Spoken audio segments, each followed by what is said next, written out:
Ya kalau gue jadi NM ya, kalau gue jadi Niki ya.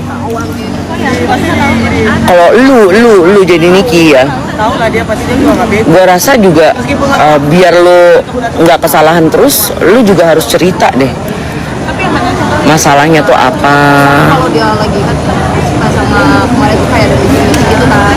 Kayak gitu kan, dia kan sama kemarin kan pacaran sama komodo. Tindak tanduknya itu diatur sama komodo. Lu enak biasa pacaran sama reptil. Niki kan kagak.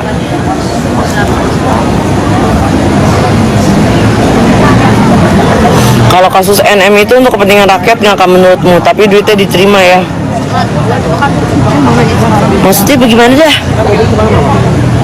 Itu dulu bahas NM kenapa tidak hadir panggilan, kenapa Anda tidak bahas. Saya sebenarnya tidak memiliki kewajiban ya sis untuk membahas hal-hal yang menurut saya terlalu mendasar dan tidak memerlukan analisis yang kompleks.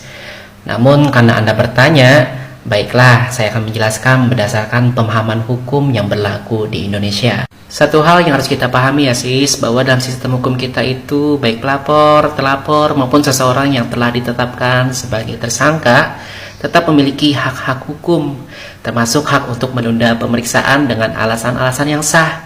Alasan ini bisa bermacam-macam, misalnya seperti kondisi kesehatan atau hal lain yang dianggap relevan oleh penyidik. Sebagai contoh dalam kasusnya Fadel Bajideh yang dilaporkan oleh Nikita Mirzani.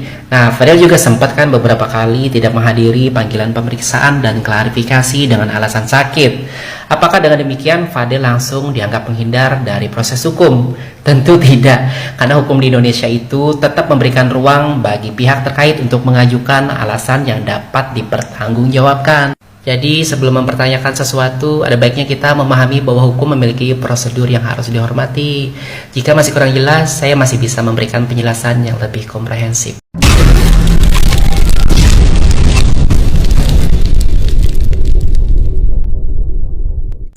Tahu nggak?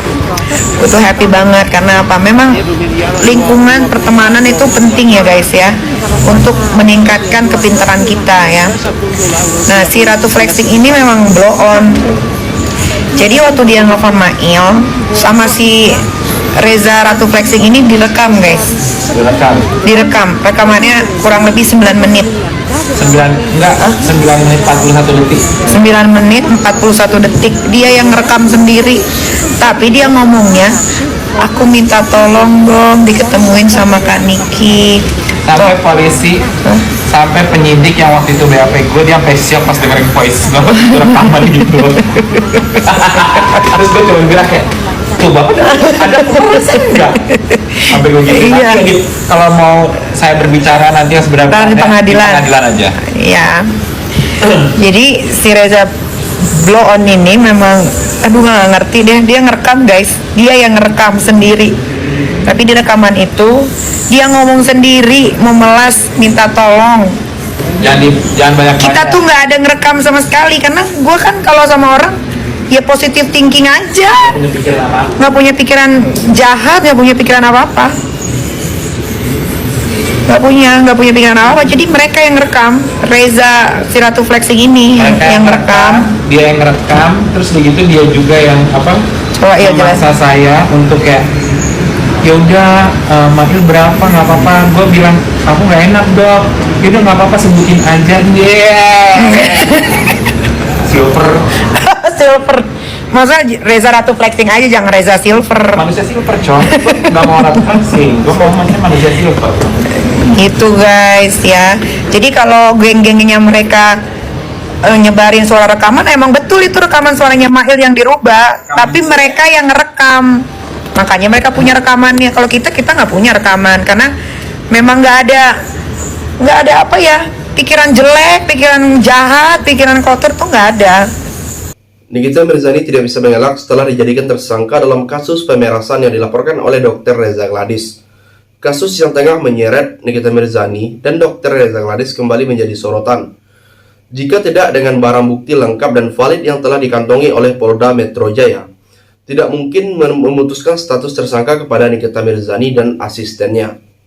Seperti yang diketahui masyarakat Indonesia, interaksi antara Nikita Mirzani dan Dr. Reza Gladys sering terlihat dalam berbagai unggahan di media sosial. Namun, Berkembangnya isu yang menyebutkan adanya aliran dana dalam jumlah yang besar kepada Nikita Mirzani membuat spekulasi meraba. Apakah transaksi tersebut merupakan tindak pidana atau hanya sekedar pembayaran untuk endorsement? Jadi, bagaimana tanggapan kalian? Tinggalkan komentarnya di bawah. Nikita Mirzani menjadi tersangka kasus pemerasan dan pencucian uang yang dilaporkan oleh Dokter Abu-Abu. Seperti itu, Dokter Abu-Abu. Karena menurut Dokter Abu-Abu ini Nikita melakukan pemerasan. Pemerasan seperti apa, Dokter Abu-Abu? Bukannya kau yang menyogok supaya si Nikiko indak mereview produk kau gitu ah.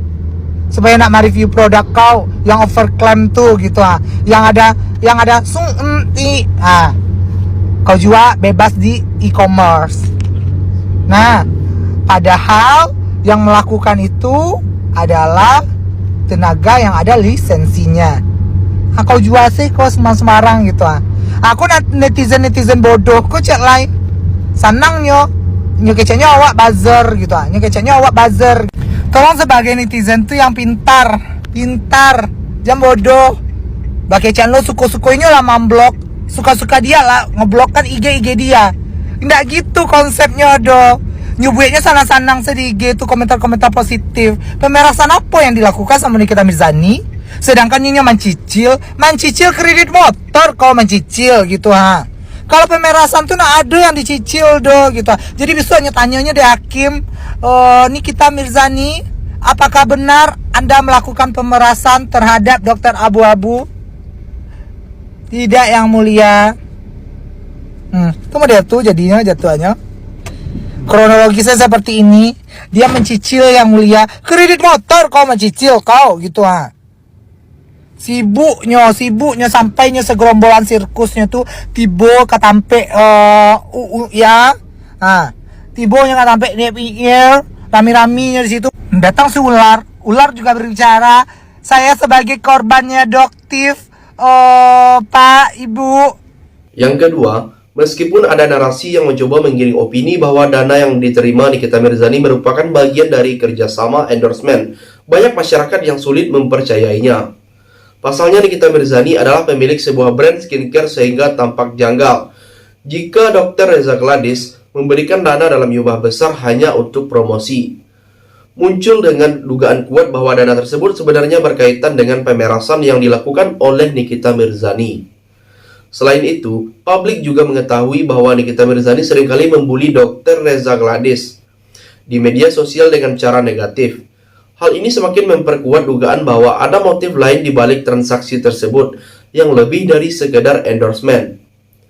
Ade Ari selaku Kabid Humas Polda Metro Jaya merilis kembali dan menjelaskan bahwa kronologi sebenarnya bertolak belakang dengan penjelasan Nikita Mirzani dan pengacaranya. Jadi, bagaimana pendapat kalian? Silahkan tulis komentarnya di bawah. Dalam pertarungan Nikita Mirzani melawan Reza Gladys, menurut hemat saya sama-sama kuat. Mereka sama-sama punya backing, mereka sama-sama punya celah atau senjata pamungkas untuk saling menekan, saling serang. Tetapi faktanya netizen lebih banyak yang mendukung Nikita Mirzani. Nah, namun saran saya kepada netizen yang mendukung Nikita Mirzani, dukunglah aksinya dalam membongkar kebusukan mafia skincare. Tetapi tidak untuk yang terkait penerimaan uang dari Reza Gladys. Karena untuk penerimaan uang, aspek Nikita Mirzani menerima uang itu debatable, jadi bisa sangat diperdebatkan mengenai kasus hukumnya. Tetapi niat Nikita Mirzani dalam memerangi mafia skincare itu yang perlu kita dukung. Kenapa? Karena para pembeli skincare rata-rata adalah emak-emak yang ekonominya juga tidak bagus-bagus amat, yang hasil untuk membeli skincare itu emak-emak juga sering dapat dari suaminya, yang suaminya banting tulang untuk mendapatkan uang itu. Yang terakhir, berdasarkan hasil penyelidikan, polisi telah mengantongi alat bukti yang cukup kuat untuk menetapkan Nikita Mirzani sebagai tersangka dalam kasus pemerasan terhadap Dr. Reza Gladys. Dugaan adanya bukti-bukti yang telah terkumpulkan, proses hukum akan terus berjalan sesuai dengan prosedur yang berlaku demi menegakkan keadilan. Penetapan tersangka berdasarkan bukti yang cukup dan berdasarkan hasil gelar perkara. Kata Kabid Humas Polda Metro Jaya, Kombes Pol Adi Syam, dalam keterangannya kepada wartawan.